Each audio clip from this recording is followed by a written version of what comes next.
He walked in like it was any other Tuesday. Steel travel mug in one hand, jacket slung over his shoulder, humming something tuneless under his breath. Marshall always did that, hum like the world was fine. He checked the ops queue, nodded to Alan in logistics, and pulled up the Q1 deployment dashboard. Systems were running smooth, tickets were low, and the week was shaping up to be boring in all the ways he liked. No fires to put out, no late night scrambles. Just the quiet rhythm of 14 years in the same seat, same office, same silent expectation that he'd carry what no one else wanted to. He liked it that way. Reliable was his religion. I remember he texted me around 8:13 a.m., a photo of his whiteboard with the words, "No glitches yet," and a little frowny face. That was his version of flirting. I sent back a thumbs up and a coffee emoji like always. You'd never know a man was about to be gut-punched by a company he gave nearly half his adult life to. And hey, while I have your attention, if you're listening to this and haven't hit subscribe yet, please take a second to do it now. 97% of folks never do, and it really helps keep stories like this going. A like or a comment goes a long way too. Thanks for being here. It means more than you think. Back to it. Marshall's whole day was mapped out. 9:15 stand-up, 11:30 vendor sync, 2 disaster protocol review. The man ran ops like it was NASA, and every dashboard was a launch window. His girls, Cameron and Mia, used to joke that his brain had folders like his desktop. Organized chaos. He was the guy you called when the servers hiccuped. The vendor forgot a shipment, or the junior analyst accidentally deleted a quarter's worth of inventory data. Marshall didn't panic. He just fixed things. Quietly. There was comfort in that predictability. Every 2 weeks, the paycheck came. Every Sunday, he meal prepped chicken with too much garlic. Every spring, he took the girls to the same damn cabin in Hocking Hills where the Wi-Fi never worked and the board games were missing half the pieces. That man clung to routine like it was the only thing holding the world together, which is probably why it hit so hard when it broke. At 10:04 a.m., he got a calendar invite from HR. Quick sync, RM 214, 15 minutes, no context. He clicked it without thinking, took his mug, and made the short walk across the floor. Didn't even suspect. Said a dumb joke to Alan on the way out about HR finally offering kombucha in the kitchen. Laughed at his own joke. That's how calm he was. Room 214 was cold. HR always kept the AC too high, like it was hiding something. Inside were 2 people he barely knew. The director of people operations and someone from finance who didn't even say hello. No warm-up, no small talk. Just one line, delivered like they were reading it from a napkin. Effective next month, your salary will be adjusted to reflect our realigned operational priorities. Marshall blinked. Adjusted to what? The HR rep cleared her throat like she had peanut butter stuck to her dignity. 65% cut? You can take it or leave it. Budget constraints. He told me later, it wasn't even the number that did it. It was that no one could meet his eyes, that everything he'd done, the overnight shifts, the client saves, the system he built from scratch after their last outage, none of it made the cut. He didn't yell, didn't plead, he just nodded, said, "Got it," picked up his mug, walked out. He passed by Alan again and just said, "Looks like I'm taking a long lunch." By the time he got home, he'd texted me once. It happened. I didn't have to ask what it was. You could feel the end of something in the way those 2 words sat there. That night, he made dinner like usual. Chicken, too much garlic. Cameron asked if something was wrong. He told her the truth. I watched his hand shake while passing the salad. And I knew, right then, the Marshall I'd always known, the reliable man who kept everyone else's chaos at bay, was about to become someone new. And whatever Braverton had set in motion, they were not ready for what that man could do when he finally let go of being safe. I watched him stand at the sink that night, hands braced on either side like he was keeping the countertop from crumbling. The kitchen light caught just enough silver in his hair to make him look older than he was. He wasn't crying. Marshall didn't cry, he just stared into the drain like it owed him answers. They said it like I was lucky to get anything, he finally said. 65%. That's not a cut. That's a carve-out. I didn't know what to say. What do you say to a man who gave 14 years to a company that threw him in the discount bin without blinking? They cited budget constraints, he continued, voice low and steady. then looked everywhere but at me like I was already gone. He turned off the faucet, even though nothing was running. Just needed to stop something, I think. Earlier that day, it had been clinical. Room 214 again. Same two suits from HR and finance, like actors doing a matinee version of the same play they botched in the morning. The director leaned forward with a stack of paperwork already stapled and highlighted. Effective immediately, your salary will be adjusted. To what? He cut in. She blinked. We're moving forward with a 65% reduction. We're standardizing senior ops roles across the board, aligning with our new budgetary framework. He just sat there. No sigh, no outburst. Marshall was too seasoned for that. He'd seen junior engineers sob over missed promotions and watch directors pitch tantrums when their parking spots moved. He'd always believed in staying level, until now. Why me? He asked. The finance guy shifted like someone had nudged his moral compass too hard. The HR rep smiled like she'd practiced the line. You've always done more with less. We thought you'd be the most flexible. That's when something inside him cracked. Not enough to make noise, just enough that something stopped breathing. Because what they really meant was, you're the mule. You carry what we give you, without question. You're the guy who eats the losses so the org chart can stay bloated at the top. That line didn't just land, it dug in. You've always done more with less. Like it was a compliment. He left the room without signing anything, left the papers on the table, his badge still clipped to his collar, said nothing on the walkout, nodded once at security. They didn't even check his bag. Later, when we sat on the couch, Mia curled up next to him, asking if he'd still be home in the mornings for pancakes. He swallowed so hard I could hear it. Always, kiddo. That night, I woke up around 3 a.m. and found him at the dining table, laptop open, screen dimmed. He wasn't job hunting. He was going through old project logs, vendor records, calendar invites from years past, staring at patterns, putting things together. What are you looking for? I asked, barely above a whisper. He didn't look up, just clicked through another folder. Truth. I didn't press. He was pulling at a thread only he could feel, something they underestimated, something they missed. I'd seen that look before. The way he got when the power grid failed in 2018 and he rebuilt 3 departments from scratch overnight, when the shipment glitch cost them 2 contracts and he patched a workaround before legal even noticed. Marshall wasn't just an obvious lead. He was the spine they didn't realize they'd already snapped. And now? Now he was looking for a pressure point. The storm didn't start that night, but the wind changed. You could feel it. They thought they'd cut his pay and keep his silence. They forgot who they were dealing with. Dinner was leftover chicken and rice, again. Microwave humming, table quiet, the kind of silence you can't season out with salt. Cameron, his eldest, scrolled her phone while Mia pretended to care about steamed broccoli. I watched Marshall lower himself into the chair like every joint hurt more than it should have for a man his age. He had that polite mask on, the one he used when vendor calls went sideways or the server room was a degree too hot. We need to talk, he said, barely above the clink of the forks. Cameron looked up first. She always noticed before Mia did. Is it Grandpa? No, he shook his head. Nothing like that. Mia was still chewing when he said it. I'm being cut. 65%. Effective next month. Forks stopped. Silence. Then Cameron blinked and said the kind of thing only a 17-year-old with too much empathy and too little experience would ask. Should I defer college? It hit him like a backhand. I saw it in his jaw. That little twitch that meant he was holding something back. Anger, grief, panic. I don't even think he knew which. He just shook his head, voice low. No, you go.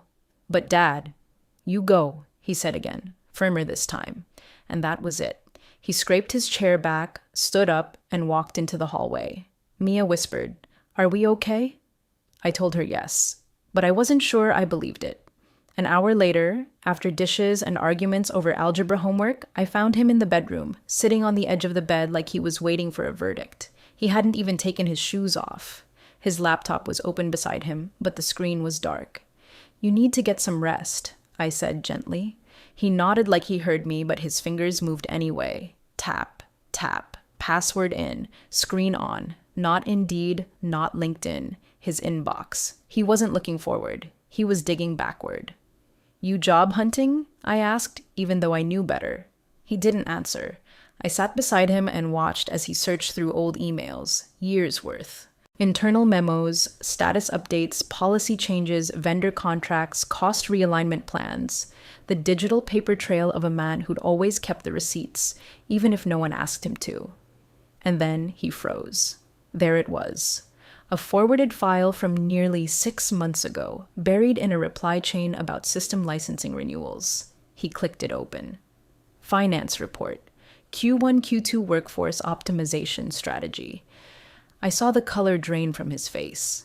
"This wasn't supposed to be attached," he muttered. "What is it?" He scrolled. Line items, projections, and then a line I'll never forget because he read it aloud like it tasted sour. Phase 1, offshore migration of 60% mid-level operations and fulfillment roles. Discrete implementation recommended to preserve performance morale until transition finalizes. That was dated 5 months before they called him in. They hadn't cut his pay because of budget constraints. They cut it because they needed him out, quietly, without notice, without risk of him making noise. He wasn't being realigned. He was being erased.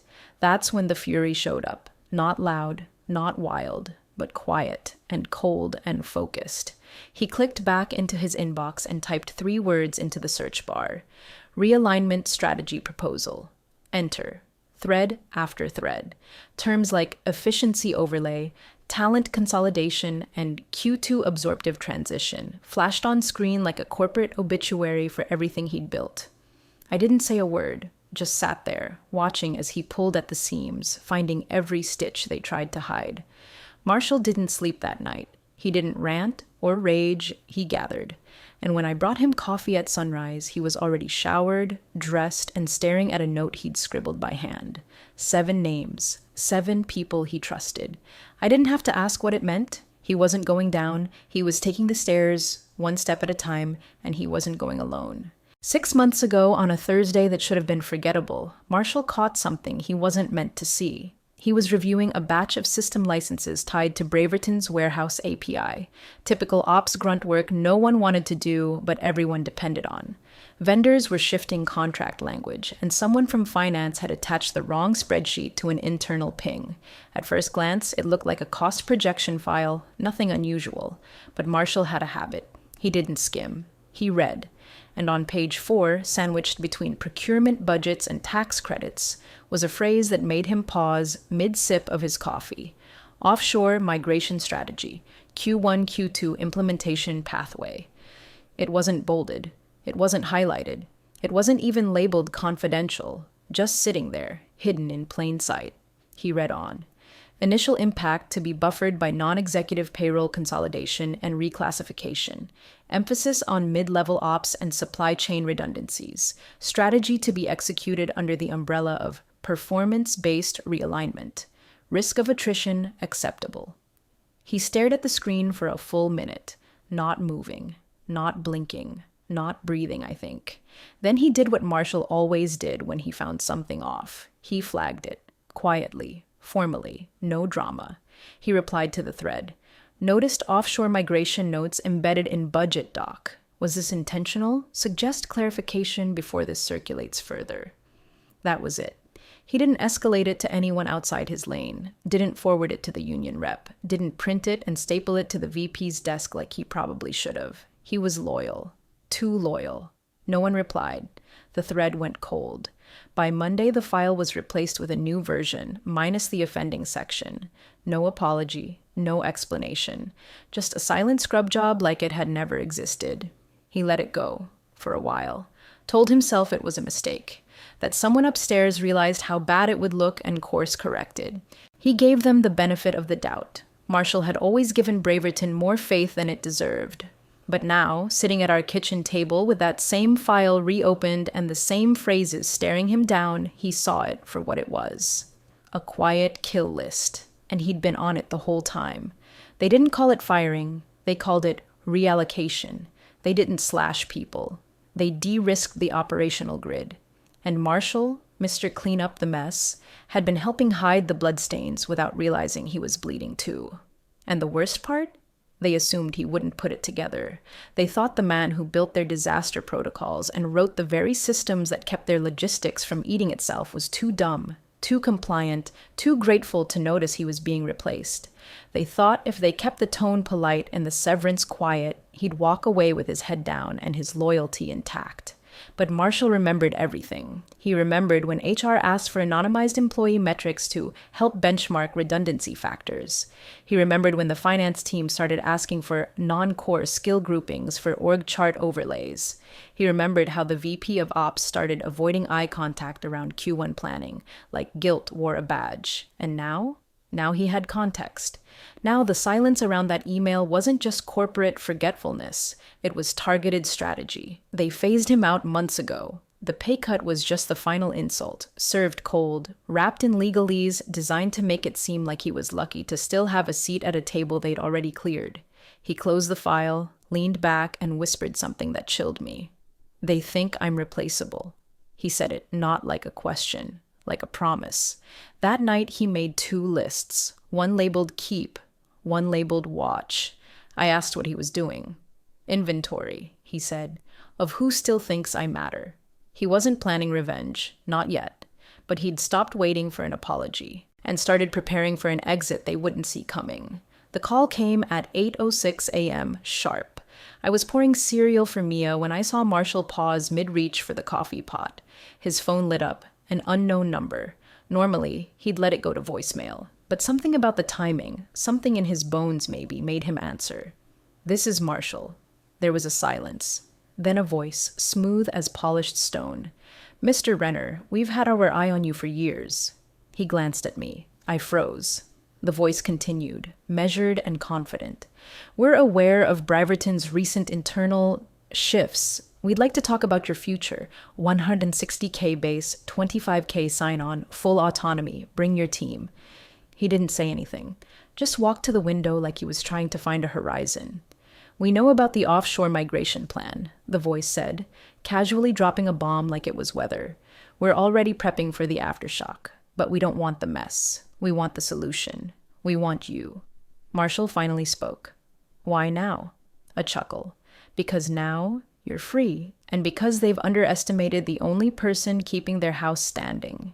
Then the closer. "All we need is a green light, and the names. Stratacore. Even I'd heard of them.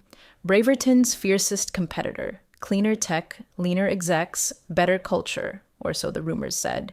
They'd tried poaching Marshall 3 years ago during that supply chain crisis, but he hadn't even taken the meeting.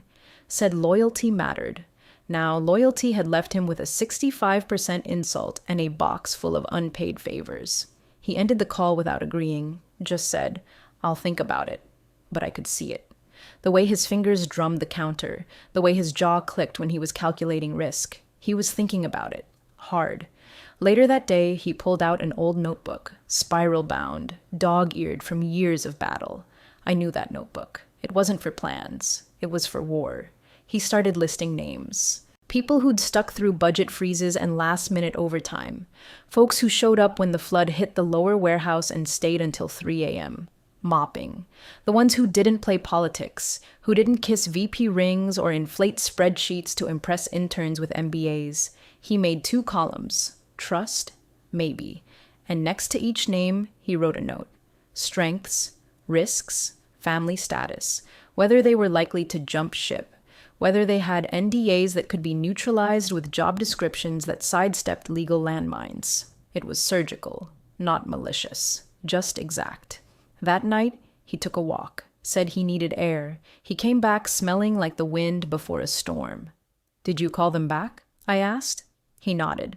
"They'll send the offer in writing. No non-compete issues. They did their homework." "And you?" "I'm just catching up." Then he opened his laptop and began cross-referencing internal org charts with project ownership trees. He wasn't poaching, not yet. He was preparing an extraction, one he could execute in silence. He didn't want headlines, he wanted control. And Stratacore didn't just offer a job, they offered leverage. All Marshall had to do was say yes, and give them 7 names. He didn't use email, not for this. Marshall started making calls on a Thursday evening just after 7 p.m. when kids were in bed, TVs were humming in the background, and people answered their phones without putting on their office voice. Each call was the same rhythm. Quiet, calm, no pitch, no promises, just facts. I'm leaving Braverton. I've received an offer from Stratacore, 160K base, full autonomy. They want people who get the work done without politics. I thought of you. A beat. There's room for 7. It won't be posted. This stays between us. If you're in, I'll send the next step. He didn't beg, didn't flatter. He spoke like a man handing you a lifeboat, but only once. By midnight, 5 had said yes. Jason from back-end ops, Liana from vendor logistics, Eddie from procurement, Maureen from fulfillment, who'd quietly saved an entire contract last year by staying 3 nights in the damn building, and Zoe, the junior systems analyst who'd been passed over twice for promotions she practically trained her replacements for. They all said the same thing, in different words. Thank you for not forgetting. Because that's what this was. A transfer of trust. Not a raid, not a mutiny. Just Marshall giving the people who had his back a way out before the house collapsed. The 6th call was to Nate, mid-level analyst. Smart, efficient, but always chasing proximity to power. Marshall hesitated before dialing, but history said give people the benefit of the doubt. He shouldn't have. Nate picked up, heard the offer, paused, and said, "That's big. Can I think on it?" Marshall agreed, told him to take a night. That was at 8:42 p.m. At 6:13 a.m. the next morning, an internal message pinged from Braverton's senior VP of Ops, Diane Kettering. "Marshall, when you get a chance, please stop by. Just want to check in." No subject, no detail. Too early for casual concern. Too smooth to be authentic. He knew. Nate had leaked. He didn't reply. Instead, Marshall opened a draft he'd saved years ago, a simple internal tool never officially documented, designed to simulate a compliance audit freeze, the kind of break glass in case of crisis script that halted active update privileges across logistics dashboards, cleared real-time tracking queues, and triggered backup protocol checks that required dual authentication from roles that no longer existed. He had built it in 2019 after a shipment bug took down 2 entire districts, and the CTO blamed human error. He called it DLP, Deadlock Loop Protocol. It was never deployed, not officially, but Marshall kept the keys. At 7:02 a.m., he submitted a PTO request, 1 week, starting Monday. Simple, innocuous, sent to the general inbox. At 7:04 a.m., DLP was quietly activated from a remote node, clean, silent, and without flags. By 7:06 a.m., Braverton's internal task routers had started auto-looping. No one noticed at first. Everything looked fine, until it didn't. By noon, Liana called to confirm onboarding paperwork had gone through. Stratacore was thrilled, said they'd triple her vendor budget in Q3. Eddie texted Marshall a meme of a burning warehouse with the caption, "Not my circus anymore." Zoe's message hit harder. "Never thought I'd feel seen by a company." But Marshall didn't respond to any of it. Not yet, because the trap wasn't done closing. At 1:21 p.m., Diane sent a second message, this one less subtle. "Need to speak with you urgently. Ray unauthorized outreach to staff." Marshall didn't reply. By 1:37 p.m., access to the Master Ops dashboard glitched. Not crashed, just stalled. Task trees froze. Routing rules looped back. Auto-prioritization logic failed its heartbeat check. The queue began eating itself. And Marshall? He was sitting in our backyard, sipping iced tea, watching the wind move through the trees. Not hiding. Waiting. Because the systems they took for granted were built by a man they didn't respect. And now that man was gone. And so was the trust that kept their world running. He didn't burn the bridge. He simply stopped holding it up. They held the quarterly showcase like they always did. Over-polished, over-rehearsed, and under-informed. Braverton's execs loved theater, stage lighting, live dashboards projected on 20-foot screens, fake smiles hiding power grabs. This quarter's was no different. Except this time, the theater was missing its stagehand. Marshall didn't tell us he was watching, but I knew. He had the live stream window open in the corner of his screen, muted, while he updated onboarding paperwork for the 7th member of his new team. The final seat had been filled. And across town, Diane Kettering, the same VP who'd rubber-stamped his pay cut, stepped up to the mic with a too-tight blazer and a smirk, like she'd already decided this was her victory lap. "Welcome, everyone," she said, teeth glowing. "As we continue to streamline operations and drive forward our Q1 priorities, you'll see a Braverton that's leaner, faster, smarter." She clicked a remote, and behind her, the dashboard flickered to life. Or tried to. The timeline graphic stuttered. The scheduling wheel spun. Someone coughed. She clicked again. The task forecast loaded, half of it. The remaining sectors were grayed out, time-stamped with a date from 3 years ago.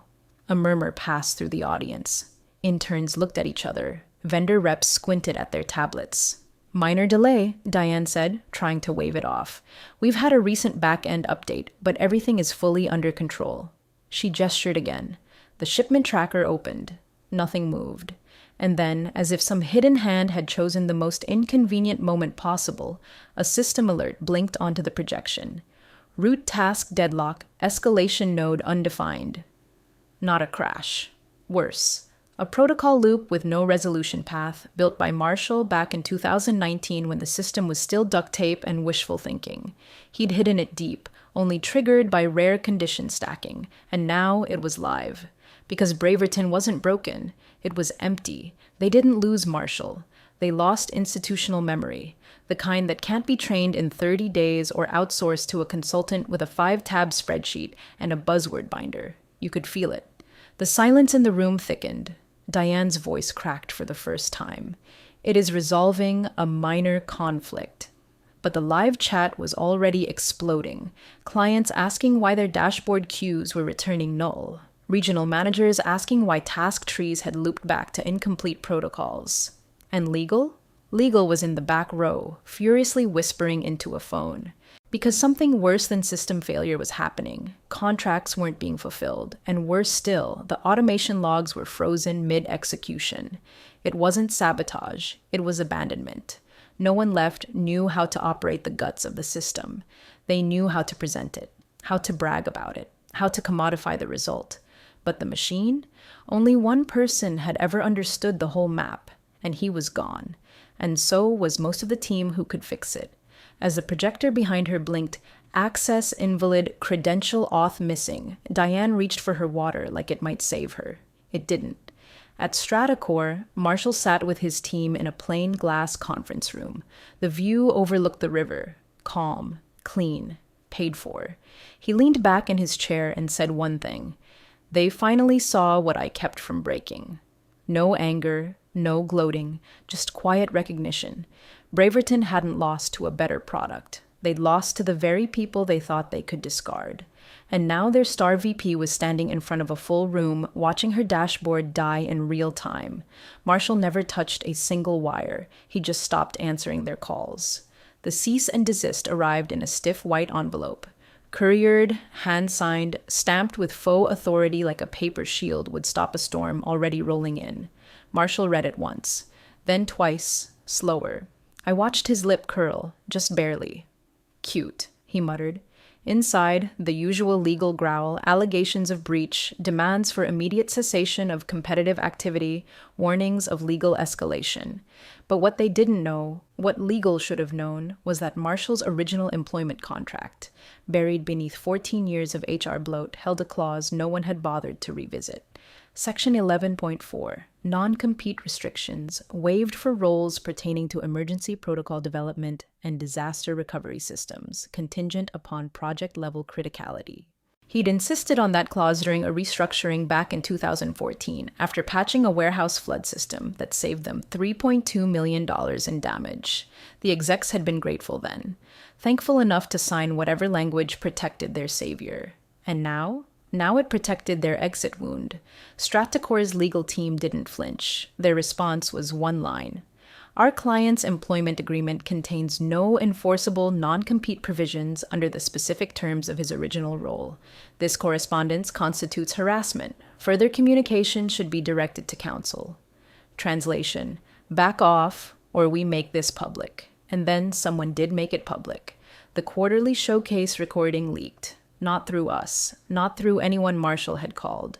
Just a Braverton employee, anonymous, disgruntled, armed with a screen recording of Diane Kettering stammering through frozen dashboards and blinking error messages. Posted to a private tech forum, shared, downloaded, circulated. By morning, it had made its way to half a dozen procurement directors. And then the calls started. Not to Braverton, to StrataCore. One by one, clients looking for contingency partners began requesting temporary support and consultation on fulfillment migration. Phrases that meant, "We saw what happened and we're not risking our quarter on their hubris." By the end of the week, StrataCore had converted 4 of Braverton's legacy clients. Not stolen, absorbed. Because what client wants to stay with a vendor mid-freefall, especially when the engineer who held the whole system together now works across the river, smiling quietly in a glass-walled office and answering every question with calm precision? Braverton's board panicked. Not publicly, no press releases, no statement. But inside, they knew. Their offshoring strategy had been timed to coincide with Marshall's realignment. The plan was to gut quietly, automate loudly, and hope the seams didn't show before bonuses cleared. Instead, they lost their senior operations architect, 6 team leads, a functional backend, 4 major clients, and any illusion of control. I asked Marshall, one night as we sat on the balcony watching the city blink under a warm spring sky, if he felt guilty. "No," he said.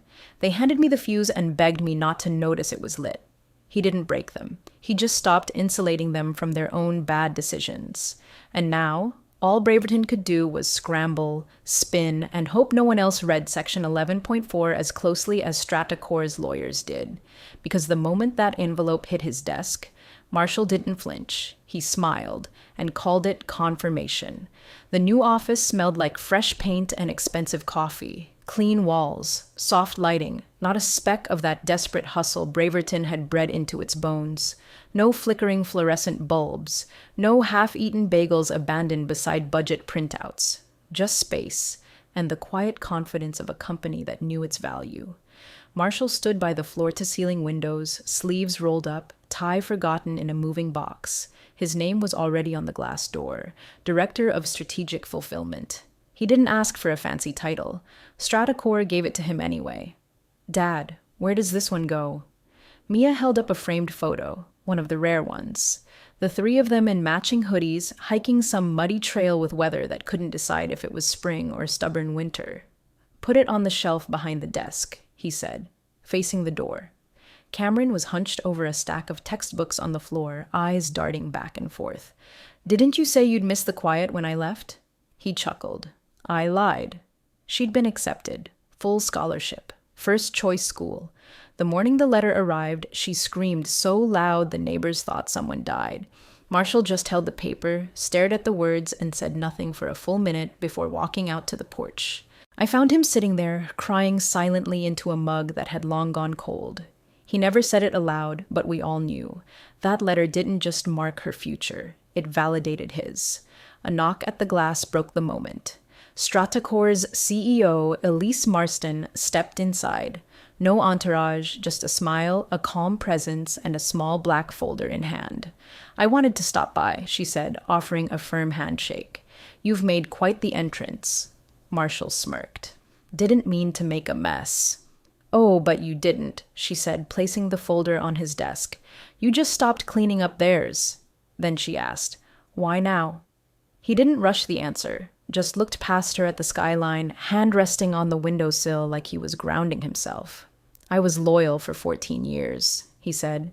"They thought I was too proud to walk. They were wrong." He didn't say it with venom. He said it like a eulogy. Elise nodded. "Let us know if you need anything." After she left, he finally opened the folder. Inside, Braverton's client roster, not sent maliciously, just routine intel gathered by StrataCore's inbound team. Half the names had already been crossed out in red. The other half? Not if, but when. Mia walked up beside him, eyes wide. "What is that?" He closed the folder. "An inheritance." Not one they gave him. One they forced him to take, by mistaking quiet for weak and loyalty for fear. Marshall never wanted revenge. He wanted to build something. And now, in an office filled with the laughter of his daughters, surrounded by a team that chose him, he finally had what Braverton never gave, not just a role, a legacy. He pulled the picture of the hike closer to the edge of the shelf and smiled at it, then turned toward the door, already ready for whatever came next.